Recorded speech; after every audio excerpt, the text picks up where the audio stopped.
مرحبا بكم في قناة داي تروفي. الموضوع ملعب طنجة الدولي بالمملكة المغربية.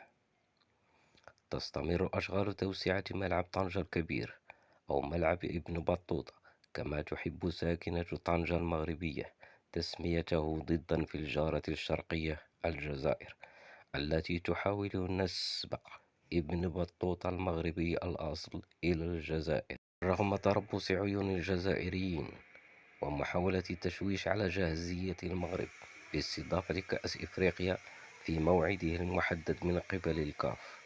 فالأشغال تجري على قدم وساق بوتيرة سريعة وبالمواصفات العالمية استعدادا لتنظيم البطولات الكروية المقبل عليها المغرب، كتنظيم كأس إفريقيا 2025 ومونديال 2030 بشراكة مع الجارتين إسبانيا والبرتغال.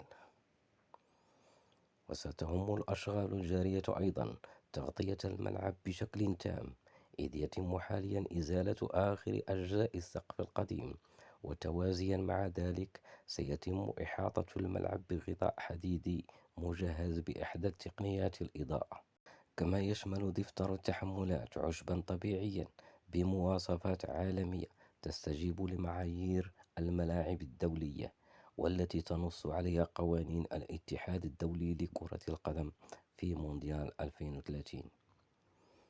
وتتمحور أشغال التوسعات كذلك إزالة حلبة ألعاب القوى لبناء المدرج الجديد من أجل زيادة الطاقة الاستيعابية للملعب التي ستصل إلى 65 ألف شخص. أعزائي الرياضيين، سنوافيكم باستمرار أحداث ومستجدات وتطورات ملعب ابن بطوطة بطنجة، وهذا بفضل مجهودات زوم طنجة. فمن يرغب بتفاصيل أكثر عليه زيارة قناة زوم طنجة، ولا تنسوا الاشتراك في قناة داي تروفي الرياضية المتخصصة في صنع جوائز الفيفا العالمية. مرحبا بكم.